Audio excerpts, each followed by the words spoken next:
दोस्तों अभी कुछ दिन पहले मैंने एक वीडियो अपलोड किया था माइग्रेन को लेके। माइग्रेन यानी कि आधा सीसी दर्द, यानी कि सिर दर्द का वो प्रकार जिसमें कि किसी भी व्यक्ति का केवल आधा ही सिर दुखता है। या तो उसका राइट साइड का आधा सिर दुख सकता है या लेफ्ट साइड का आधा सिर दुख सकता है, यानी कि इस तरफ या इस तरफ। अब कभी कभी ऐसा भी होता है कि कभी राइट साइड से दर्द स्टार्ट होता है और पूरे सिर में फैल जाता है, और लेफ्ट साइड से दर्द स्टार्ट होता है तो पूरे सिर में फैल जाता है। तो ये जो दर्द कहलाता है ये माइग्रेन का दर्द कहलाता है। इसके साथ जो एसोसिएटेड सिम्टम होते हैं वो होते हैं उल्टी आना, और उल्टी आने से पेशेंट को रिलीफ मिलना, और इसके अलावा भी बहुत सारे सिम्टम्स इसके साथ एसोसिएटेड होते हैं। तो अभी जब मैंने वो वीडियो अपलोड किया था तो उसमें मैंने लेफ्ट साइडेड माइग्रेन यानी कि बाईं तरफ होने वाले सिरदर्द या बाईं तरफ होने वाले आधा सीसी दर्द की दवा बताई थी, जो कि लगभग एक स्पेसिफिक मेडिसिन है जिसे स्पाइजीलिया कहते हैं होम्योपैथी में। स्पाइजीलिया का जो उपयोग है वो लेफ्ट साइडेड माइग्रेन के लिए या लेफ्ट साइडेड जितने भी दर्द होते हैं जो कि न्यूरालजिक ओरिजिन के होते हैं, जिनमें कि कोई ऐसा दर्द जो कि बहुत ज़्यादा इंटेंसिटी के साथ होता है, बहुत तेज दर्द जिसमें होता है, उस दर्द के लिए स्पाइजीलिया का यूज़ किया जाता है। आज इस वीडियो में मैं आपको बताऊंगा कि यदि किसी व्यक्ति का केवल दाहिने हाथ का ही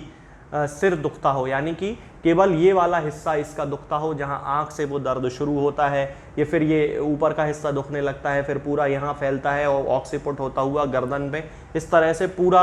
जो दाहिने तरफ का जो हिस्सा है वो पूरा दर्द करने लगता है और पेशेंट बहुत ज़्यादा बेचैन हो जाता है। तो आज मैं इसी दर्द को ठीक करने वाली लगभग एक स्पेसिफिक मेडिसिन के बारे में बताऊंगा। और ये मेडिसिन ना केवल राइट साइडेड माइग्रेन को ठीक करती है बल्कि दाहिनी तरफ होने वाली बहुत सारी कंडीशंस जैसे कि रूमेटिक आर्थराइटिस यानी कि गठिया जिसे कहा जाता है सामान्य भाषा में, उस कंडीशन को भी ये मेडिसिन ठीक करती है यदि इसके सिम्टम्स पेशेंट से मैच करते हैं तो। और इस मेडिसिन का नाम है दोस्तों सैंग्विनेरिया कैनाडेंसिस। ये जो मेडिसिन है ये सैंग्विनेरिया कैनाडेंसिस कहलाती है, इसका पूरा नाम है सैंग्विनेरिया कैनाडेंसिस। आप देख सकते हैं ये मेरे पास सैंग्विनेरिया है, ये 30 पोटेंसी में है। सामान्यतः इसकी 30 पोटेंसी का ही इस्तेमाल किया जाता है, लेकिन पेशेंट की कंडीशन के अनुसार 200, 1M, 10M, LM, CM इस तरह से भी इस्तेमाल किए जाते हैं। वो प्रकृति पेशेंट की कैसी है और उसके दर्द की तीव्रता और कितना क्रॉनिक केस है ये सब इस पे निर्भर करता है। तो चलिए दोस्तों मैं शुरू करता हूं और आपको बताता हूं कि सैंग्विनेरिया को हमें किन किन सिम्टम्स के बेसिस में पेशेंट्स को देना चाहिए। तो दोस्तों सैंग्विनेरिया का सबसे खास सिम्टम जो होता है, जैसा कि मैंने अभी आपको बताया कि राइट साइडेड माइग्रेन, यानी कि वो दर्द, वो सिर दर्द जो कि राइट साइड से शुरू होता है। इसकी जो शुरुआत होती है दोस्तों ये आंख के इस हिस्से से, यहाँ से शुरू होता है, अंदर से शुरू होता है और ये धीरे धीरे फिर ऊपर बढ़ता है और फैलता है। और इसका सबसे खास सिम्टम जो होता है वो ये होता है कि ये जो दर्द होता है ये सूर्योदय से बढ़ना शुरू होता है। पेशेंट जब सुबह सोकर उठता है और जैसे जैसे सूर्य उगता है, सनराइज जैसे जैसे होता है, वैसे वैसे इसका दर्द बढ़ता चला जाता है। दिन में अधिकतम तीव्रता पे होता है, फिर धीरे धीरे जैसे शाम होती जाती है वैसे वैसे जो इसका दर्द है वो धीरे धीरे कम होता चला जाता है। तो जब भी इस तरह की कंडीशन होती है कि सूर्य की रोशनी के साथ साथ वो दर्द बढ़ता है, तब पेशेंट को अंधेरे कमरे में जाके लेटने से बड़ा ही आराम मिलता है। वो जाके बिस्तर पे अपनी आंखों को बंद करके और अंधेरे में लेटना पसंद करता है, ताकि उसको जो प्रकाश के कारण, जो रोशनी के कारण जो तकलीफ होती है उससे वो बच सके। इसके साथ ही जब ये रात तक चूंकि इसको दर्द होता है, धीरे धीरे जैसे जैसे सूर्य डूबता है वैसे वैसे इसका दर्द कम होता है। कभी कभी ये दर्द सूर्यास्त होने के बाद भी जारी रहता है, और जब ये बिस्तर पे जाके लेटता है शाम को सोने के लिए तो एकदम से अचानक इसे उल्टी होती है, और उल्टी के साथ ही इसके सिर दर्द में थोड़ा सा इसको आराम मिलना शुरू हो जाता है। तो ये भी इसका सैंग्विनेरिया का एक बहुत खास सिम्टम होता है कि पेशेंट का जो सिर दर्द है वोमिटिंग करने से यानी कि उल्टी करने से उसे थोड़ा सा आराम मिलता है शाम के समय खास तौर से, और जब वो सो जाता है तो उसे थोड़ा सा आराम मिलता है। इसीलिए वो हमेशा ये सोचता है कि जैसे ही उसका सिर दर्द होगा, तो आपने बहुत सारे ऐसे पेशेंट देखे होंगे जो अंधेरे कमरे में जाके और लेटना बहुत ज्यादा पसंद करते हैं। इसके अलावा दोस्तों राइट साइडेड माइग्रेन के लिए यानी कि दाहिनी तरफ के आधा सीसी दर्द के लिए बेलाडोना का उपयोग भी किया जाता है, लेकिन इसका जो उपयोग किया जाता है वो उन पेशेंट्स में जिनको कि लेटने से आराम नहीं मिलता। सैंग्विनेरिया का जो पेशेंट होता है उसे लेटने से आराम मिलता है, लेकिन बेलाडोना के पेशेंट को बैठे रहने से सिर दर्द में आराम मिलता है। ये इसका एक लगभग खास सिम्टम होता है जो दोनों के बीच में एक डिफरेंशिएटिंग फैक्टर का काम करता है। हालांकि इसके अलावा और भी सिम्टम्स होते हैं जो दोनों को अलग अलग करते हैं, लेकिन खास तौर से जो बैठने और लेटने में जो अंतर है वो सैंग्विनेरिया और बेलाडोना के डिफरेंशिएशन में मदद करता है। इसके साथ साथ सैंग्विनेरिया का उपयोग, जैसा कि थोड़ी देर पहले मैंने आपको बताया था, कि रियूमेटिज्म के लिए भी किया जाता है, गठिया की शिकायत के लिए भी किया जाता है। तो जिन लोगों को दाहिनी तरफ के कंधे में दर्द होता है, दाहिनी तरफ के हाथ में दर्द होता है, हाथ की उंगलियों में दर्द होने लगता है, जकड़न टाइप की फीलिंग आती है, और सेम वैसा ही सिम्टम होता है कि सूर्योदय होने के साथ साथ दर्द शुरू होता है और धीरे धीरे सूर्यास्त होने तक जो गठिया का जो दर्द है वो धीरे धीरे थोड़ा थोड़ा कम होता है दाहिनी तरफ का। खास तौर से कंधे और हाथ के सिम्टम्स में तो ये बहुत ही ज़्यादा लगभग एक स्पेसिफिक मेडिसिन का काम करती है। तब उस कंडीशन में भी गठिया के केसेस में हम सैंग्विनेरिया कैनाडेंसिस का यूज़ कर सकते हैं। इसके अलावा दोस्तों कई लोगों को माइग्रेन का जो दर्द होता है वो पीरियोडिकल दर्द होता है, यानी कि तीसरे दिन होता है या 7वें दिन होता है, इस तरह से वो दर्द होता है। तो यदि इस तरह का कोई दर्द है या इस तरह का कोई सिर दर्द है जो कि हर तीसरे दिन होता है या हर 7वें दिन होता है, तब उस कंडीशन में भी सैंग्विनेरिया बहुत अच्छा काम करती है। हालांकि सल्फर और साइलीशिया में भी 7वें दिन होने वाला सिर दर्द देखा जाता है, यानी कि बहुत सारे पेशेंट्स होते हैं जिनमें कुछ समय के अंतराल से सिर दर्द होता है। बहुत सारे लोग ऐसा कहते हैं कि डॉक्टर साहब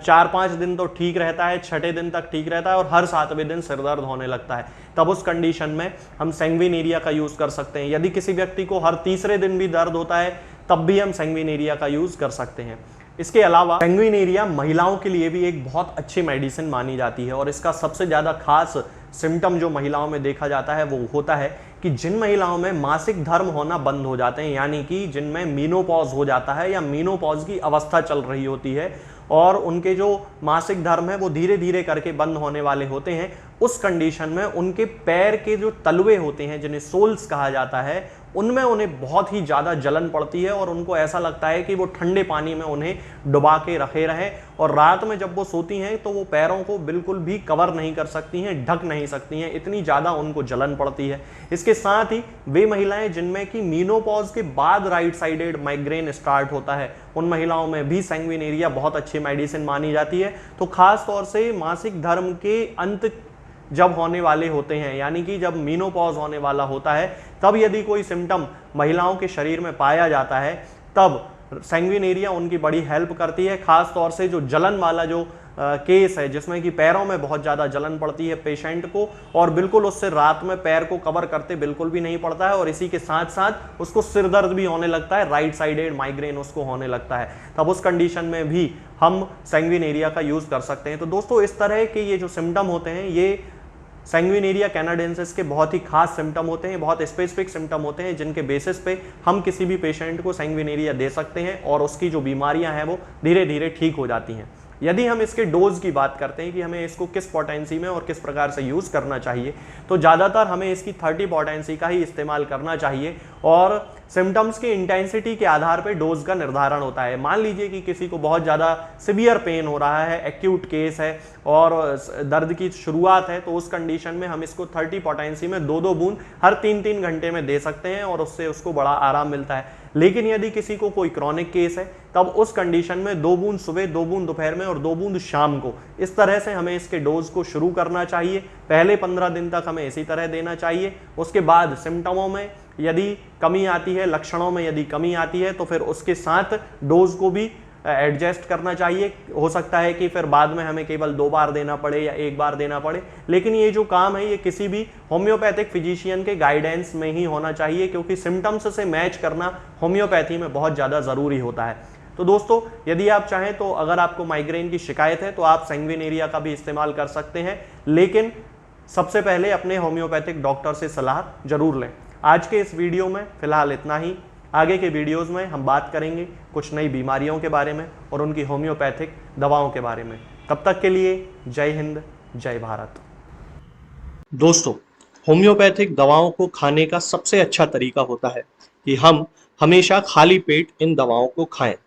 जिन दवाओं को दिन में केवल 1 बार खाना है उन्हें सुबह खाली पेट खा लेना चाहिए। मुंह में अच्छे से कुल्ला करके, गार्गल्स करके मुंह को साफ कर लेना चाहिए और उसके बाद हमें होम्योपैथिक दवाई खा लेना चाहिए। जिन दवाओं को दिन में 2 बार या 3 बार या 4 बार खाना होता है, उन दवाओं को खाली पेट खाने का मतलब होता है कि हम उन दवाओं को खाने के लगभग आधे घंटे पहले या फिर 2 से ढाई घंटे बाद ही खाएं। और उस स्थिति में भी हमारे मुंह में किसी भी वस्तु का, किसी भी चीज का स्वाद नहीं होना चाहिए, ना ही हमारे मुंह में किसी भी चीज की गंध होना चाहिए, जिससे कि ये होम्योपैथिक दवाएं हमारे शरीर पर बहुत अच्छे तरीके से काम कर सकती हैं। तो हमें हमेशा ये ध्यान रखना है कि जब भी हम होम्योपैथिक दवा खाएं, हमेशा खाली पेट खाएं और हमारे मुंह में किसी भी चीज का स्वाद या किसी भी चीज की स्मेल ना हो। अब बहुत सारे लोग ये सोचते हैं कि हम कच्चा प्याज खा सकते हैं या अदरक खा सकते हैं या हींग